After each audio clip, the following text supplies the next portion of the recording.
I'm on cloud nine about all the latest Jeffrey Epstein developments. I can't think about anything else. So Are you hence our excited? emergency Saturday night live stream about Epstein. This is definitely a special occasion.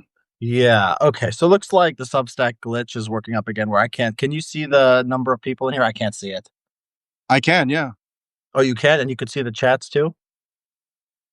Uh, I see the chats. Yeah, I see it now says 49 people. Okay. Well, anyways, I Now can't it's see that. Yeah. 148. So yeah, Okay. So I mean, there's a problem here. Always problem on my end with Substack. But whatever the reason is, it doesn't matter as long as you can see it and as long as everyone can see us here. Okay. So you wrote this compact article. Um, And I never looked into the Epstein thing because I always figured I always figured okay, who's promoting it? Like Steve Bannon and Tucker Carlson and Jack Posobiec. Okay, like it's got to be wrong. Like what Eric Weinstein? Like when do these people promote something and it like turns out to be true? Other than like the Earth is round or something, and like who knows if they even believe that.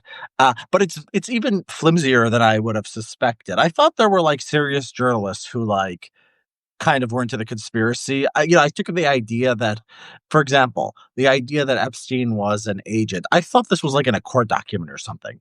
This people wasn't a just say court. that. People do not check the sourcing of the claims that they make on the story.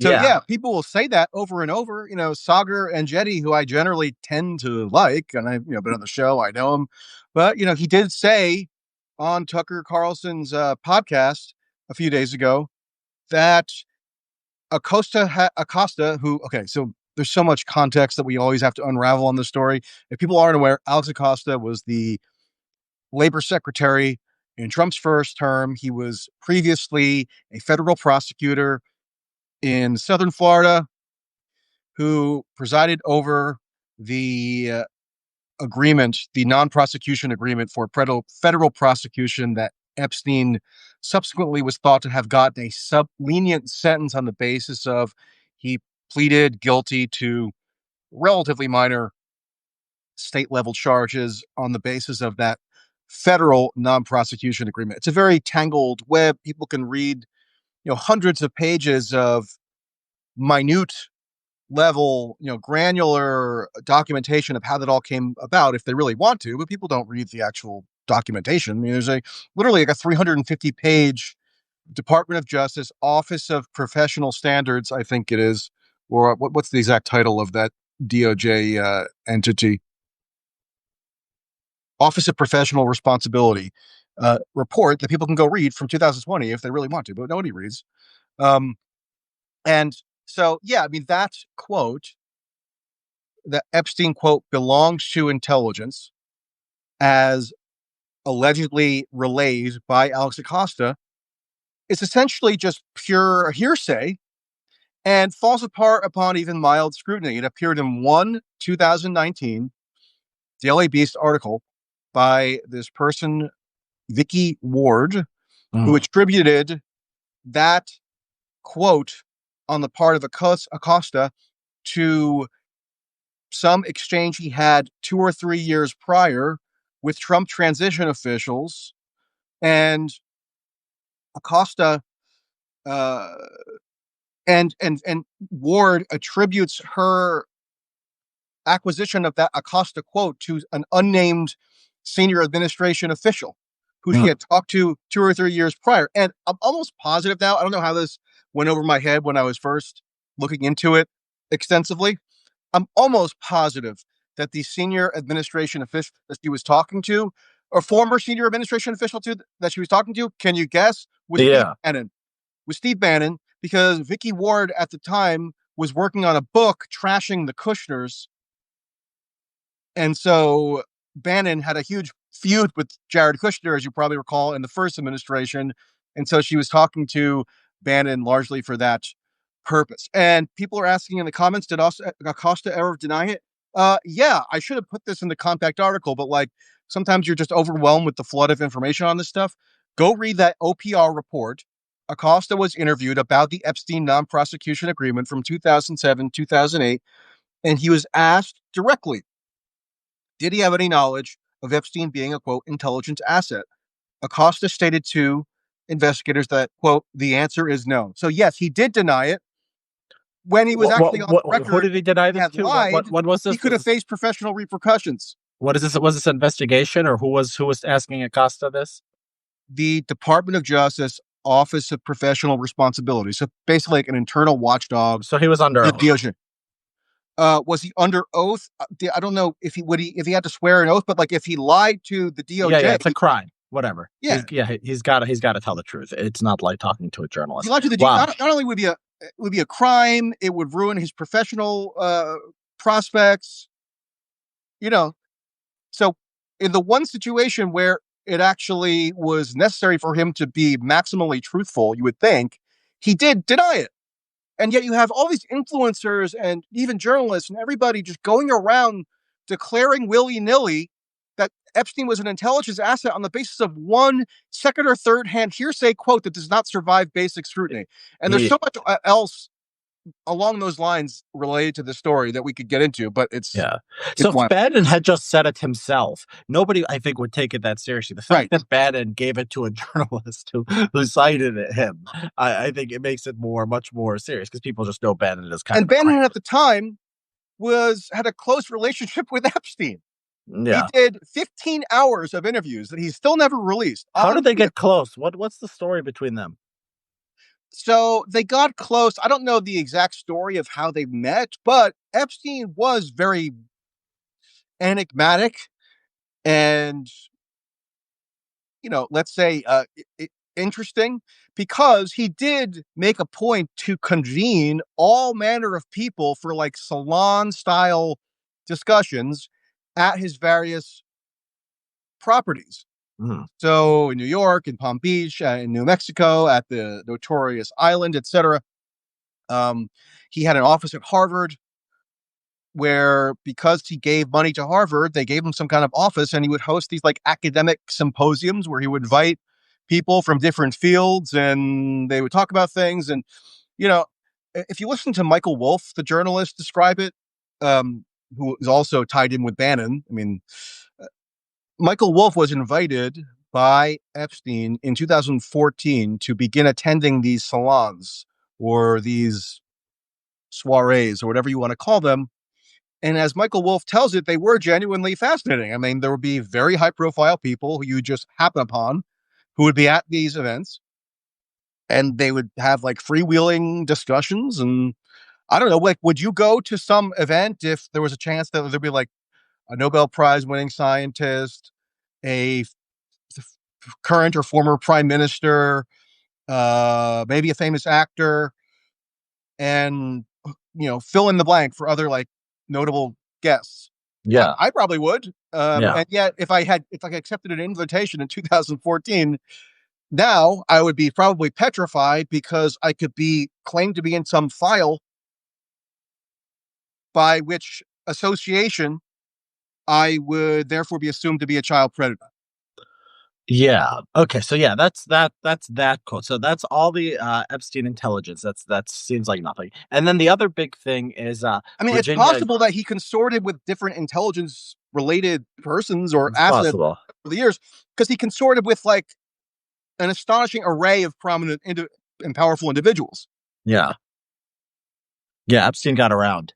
And then and so the only thing that we have that is actually of him having sex with, so the only thing that, okay, so that's the intelligence claim. Now the other claim that, the salacious one, is that he is trafficking and having sex or setting up famous men with young girls to have sex with. And is that right? There's literally just one person named Virginia Guthrie who's accused him of this. That's it. The only person in the world who's ever said this. So yeah, I bet you're glad that you read my article, aren't you, Richard? Actually, I also Yes. posted excerpts on it with some like supplemental stuff on Substack, so people should read that and traces.net as well.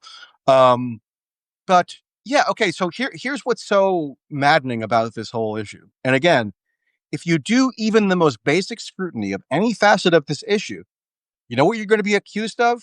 You're going to be accused Pedophilia. of somebody who needs to have their hard drive checked. You're going to be accused of somebody who may have been on the list themselves or went to Epstein Island. I wish I was invited to Epstein Island. I wish in 2002, when I was 14 years old, Hmm. I traveled with Bill Clinton to the Epstein Island. That would have been a That fascinating would have life. been awesome. Yeah. But unfortunately, I wasn't. So I'm not personally invested in it in that way. But like, you're accused of all kinds of depravities because nobody wants to touch anything that has any nexus with child sex trafficking, right?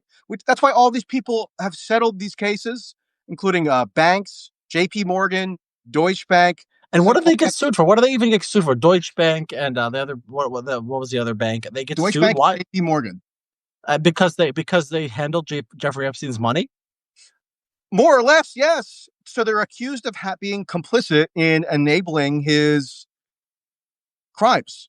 But J.P. did they Morgan. know anything? How did they know? How did they know he was? I think one of the claims is that when Epstein withdrew cash, they ought to have done more due diligence to ensure that the cash he was withdrawing wasn't being used to further some child sex trafficking. I mean, Okay. it's absurd, but of course, does J.P. Morgan, do they just want to bite the bullet rather than prolong litigation for years and years and years, where they're going to be accused in the media of and everywhere else of obstinately refusing to compensate these alleged victims? Yeah. And by the way, the quote unquote victims, of which there are hundreds who come out the woodworks, are able to confidentially and non adversarially have their claims adjudicated. So, with the Epstein Compensation Fund, which was drawn from his own estate, and then it might be a slightly different with the banks, but essentially, if you want to just talk about the Epstein Victims Compensation Fund that was created after he died, it literally is expressly a non-adversarial and confidential format. So somebody can anonymously make a claim, not be cross-examined at all, and then a privately appointed adjudicator or mediator can assess whether they're entitled to millions of dollars. And like, people can't even like fathom that could create a perverse incentive and encourage people to want to hold themselves out as victims, And so right? this was the result. This fund, victims fund, was created as a result of a lawsuit. Was it a settlement? There are several funds. Yeah, because Epstein was being sued. Epstein's estate was being sued. So once he died, the executors of the estate essentially agreed to the creation of something called the Epstein Victims Compensation Fund. I might not have the exact wording correct, but it was more or less that. And then that became the model for the settlements that were then reached with anybody else who could be claimed to have the most tangential association, essentially, with Epstein, including these major banks that simply had him as a client. I mean, it's amazing the field day and the feeding frenzy that lawyers have had on this issue in New York, in Florida, in New Mexico, in the Virgin Islands, everywhere they can get their hands on any like thing connected to Epstein. They've had an absolute bonanza. Um, and actually, and in fairness, so have the lawyers who continue to represent the Epstein estate. Um, so that's just true. But yeah, on Virginia Giuffre, I mean, it's mind-boggling that this is not reported on, such that it doesn't penetrate the popular consciousness at all. Okay, so what's the main assumption as to why the Epstein thing, quote unquote, continues to be covered up? Now we've reached a new phase where Trump is apparently covering it up, right? And so are Kash Patel and Dan Bongino, despite going around dangling these exciting little tidbits about how they were going to uncover the true story about Epstein. Okay, correct me if I'm wrong. What people assume is being covered up is a sprawling child sex trafficking ring that entailed Epstein supplying minors to prominent individuals and then surreptitiously filming those individuals in illicit, compromising encounters and then using that as blackmail. That's basically it, right? That's what people believe, right?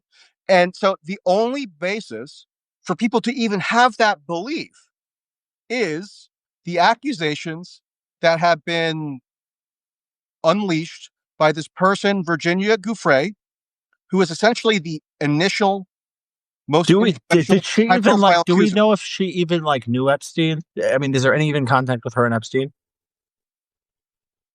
I mean, there's evidence I think that's been established that she was working at Mar-a-Lago. I mean, Yeah, the irony connected. of that. She was working at Mar-a-Lago, um, and she was like an aspiring masseuse. She was apparently reading like a masseuse instruction book or something, and the claim is that she met Ghislaine Maxwell, and one thing led to another, and then she ended up working at Epstein's estate in. Do we know that? Did she work for Epstein? Do we know that for sure? I think there's some evidence that she worked to some degree at Epstein's estate. Yeah, but Okay. here's what happened. Okay, that then grew into this lavish story that she first debuted in 2011 when a journalist with the Daily Mail or Mail on Sunday, the British tabloid, got in touch with her, and she was paid like 140 or 160,000 dollars, something like that, simply to participate in an interview and to uh, publish this photo that became notorious of her purportedly with Prince Andrew. Now, there's question Ah, of the authenticity of that photo. I don't know if it's real or not, but it was real enough that Prince Andrew eventually settled because what's he going to do? Subject himself to like years of hysterical publicity and stand trial in the United States?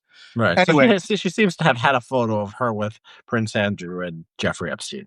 yeah, I think I think it appears that she probably did have a photo of herself with Prince Andrew. That Uh, um, but in the first in the first 2011 articles that came out that she was paid for, she conveyed to the journalist that there's no claim being made that she ever had any sexual contact with Prince Andrew.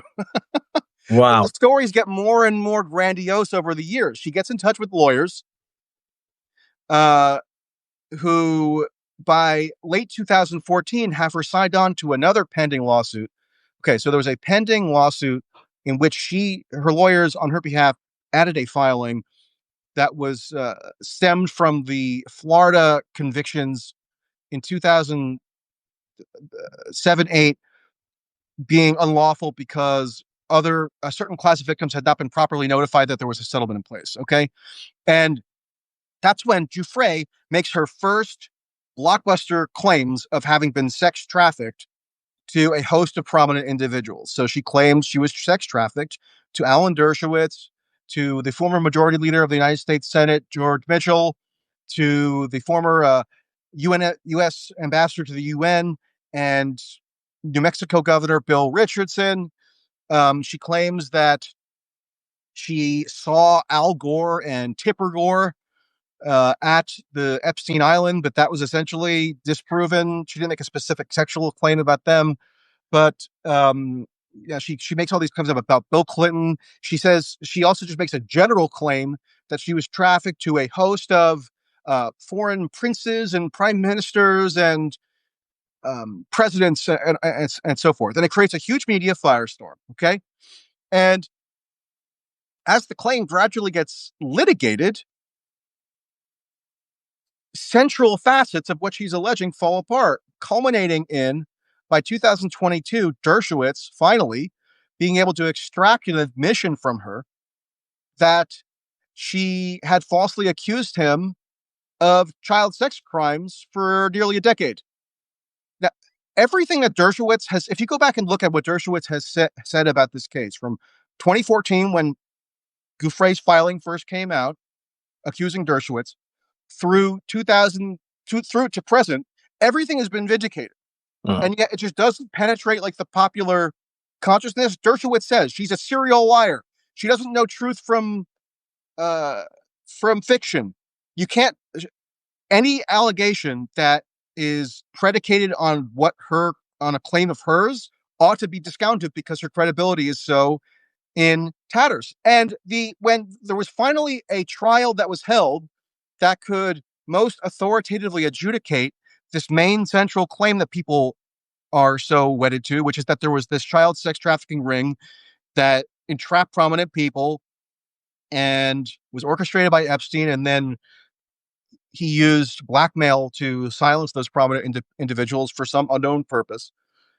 Virginia Giuffre was not even called as a witness by prosecutors in the 2021 trial of Ghislaine Maxwell. The four women that were called as witnesses did not even allege that they were trafficked to any third party individual. The sex Mm. trafficking conspiracy for which Maxwell was convicted basically as a proxy of Epstein because Epstein was dead. They poured tons of resources into potentially prosecuting him after there was a media uproar in 2018 with the Miami Herald report. Um, so they nailed Maxwell for uh, sex trafficking conspiracies from like 25 years earlier, and the claim was that she was party to a sex trafficking conspiracy that consisted of a grand total of two people, her and Epstein. Mm. So, like, nothing to do with these grandiose, sweeping claims that people want to believe are true and are the reason why the Epstein files, quote unquote, are being covered up are remotely substantiated by anything that's in the actual empirical record. Yeah. So one thing that we have, I'm looking at just Twitter right now, trending, release the Epstein. It's like still, it's like still, it's just so funny. Did you, so you saw this clip of Michael Wolff, a journalist who Yeah. was talking on some Substack stream, It was Vicky Ward. She was the one who wrote oh, that that was Vicky Ward? Okay. Daily And Beast he article. says basically he has personally seen, photos of Trump. Epstein would show photos of Trump sitting by his pool with girls, topless girls. That this was taken from Epstein's safe box by the FBI. And also, there's a picture with Trump has a stain on his pants. This is like a liberal wet dream. Like Trump has a stain on his pants, and girls are pointing at it and laughing. Well, I hadn't seen this before. I don't know if this claims were made before. Like, what do you make of this? Uh, so Wolf did know Epstein. Wolf was invited to Epstein's salon functions. Hmm. He has many hours of interviews with Epstein. Before the election last year, he released excerpts of some conversations that he had with Epstein relating to Trump. And in those conversations, Epstein claims that he and Trump were the best of friends Yeah, I remember that. Okay, that was from Michael like Wolff. for I didn't 10 or remember that 15 was him. years. Yeah. So I think it's pretty well established that Trump and Epstein were good friends. I mean, they were in the same Palm Beach and New York social circles. They like used each other's jets, private jets, to fly back and forth to places. I think, um, and they're also kind of playboys. And so, would it shock me? Would it be the craziest thing ever if like Donald Trump in the year 2000 or something was at Jeffrey Epstein's pool and was photographed, with like some girls, in bikinis or topless? Or I guess not. I mean, but like, what is that? What is that supposed to vindicate? That Donald Trump was a playboy who liked attractive Yeah. young women? Well, he doesn't specify. He doesn't specify if they look underage or Yeah, he doesn't say, whatever. girl. He says girls doesn't mean that they Yeah. were, Yeah. doesn't mean that it The was pedophilia. yeah.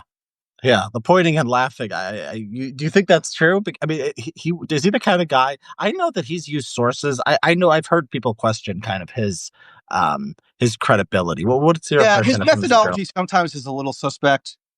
Um, but I don't know that he would just make that up. Mhm, You know?